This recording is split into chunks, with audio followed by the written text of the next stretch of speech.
Why do we have a mental health crisis in this country and, let's be honest, around the world? The FT ran a series on mental health in the week before Christmas and asked people why they thought there was such a crisis. And the answer came back, there's too much social media. Talk about missing the point. That was spectacularly wrong. And we do have a mental health crisis. The number of young people needing help for mental ill health has risen dramatically, maybe by 50% since the time of the COVID crisis. The number of older people now likely to be suffering some form of mental ill health at any time is up to 1 in 4 of the population. This is serious stuff. 10% or so of young people who should be in work or education or training aren't at all because they can't face any of those things. This is people dropping out of society because of mental ill health. So what is going on here? I want to talk about something that I discussed with someone quite recently. We were talking about quite young children who have anxiety. And anxiety is a major problem amongst children, even in primary schools now. And what would Wes Streeting's answer to that be, we wondered? If he had a perfect world, what would Wes Streeting provide? He would put a counsellor in the primary school. What would the counsellor do? They would sit with the child for an hour, and at the end of the hour, the counsellor would say, this child has an anxiety disorder. So now they have a diagnosis. Except it isn't a diagnosis at all, of course, is it? It's a description. Nothing has changed because the counsellor has told the child they have anxiety. All they've given is a label to what the child already knew. They were frightened of the world. And at this point, we have a choice to make, and I think this is really important. We either say the child shouldn't be frightened of the world because the world is benevolent, or we look at the world and say the child should be frightened of the world because it is malevolent. And I really do think that the choice might now be as binary as that. And I'm going to go for the choice which neoliberal economics would tell me I should make. And that is, I should assume that the child is rational. Because remember, neoliberal economics assumes that everyone is rational. And if the child who is frightened of the world is rational and their fear is well placed, then it must imply that the world that they can see in which they live, their parents and carers and the people that they know live, is malevolent. It is out to harm them. And they're right. Let's be clear. The evidence stacks up with this.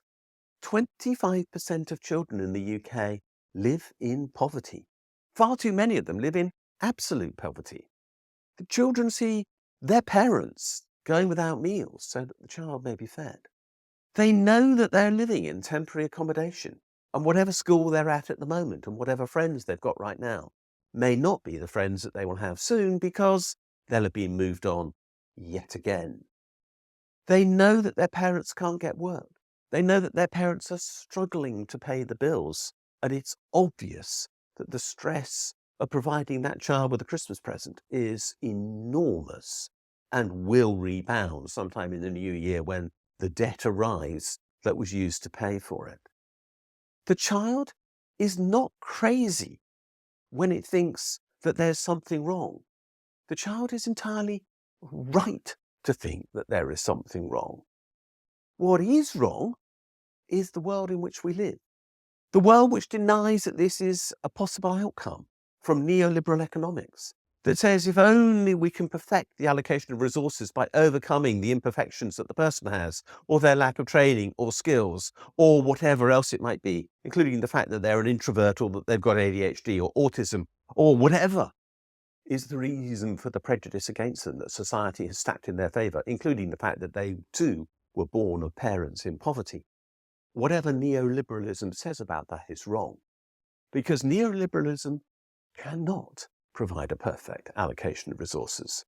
Neoliberalism is designed by and supported by people who perpetuate a myth that the wealthy are virtuous and theirs shall be the reward. Everybody else can go by the wayside.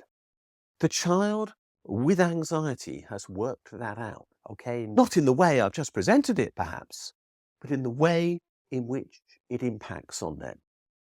So what is the point of trying to persuade this child, either through therapy or through giving them drugs, that they, the square peg, have to fit into the round hole that neoliberalism has ordained for them, which is probably a pretty rubbish job? Or instead, why shouldn't that child be allowed to be who they are?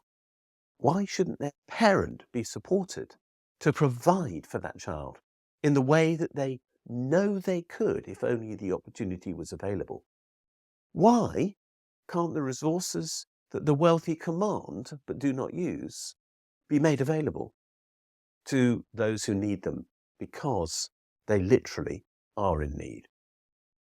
This is the real cause of the crisis in mental health. Mental health, ill health, that is, because mental health is a great thing, by the way. We all want that. It's mental ill health that is the problem. Mental ill health is not something that is appearing because of social media. It's not something that's appearing because we now live in a more lonely society. The reason for our mental ill health crisis is that people are quite reasonably living in fear, and that fear is of a future where they know they aren't wanted. And that fear is created by the neoliberal myth that says only the wealthy count. Listen to the child who's got anxiety syndrome. They know what is going on. Deal with their problem by removing their causes for fear, and then we might have a better world. Thanks for watching this video. If you like what you've seen, please subscribe to this channel and push that bell button that tells you when we posted something new.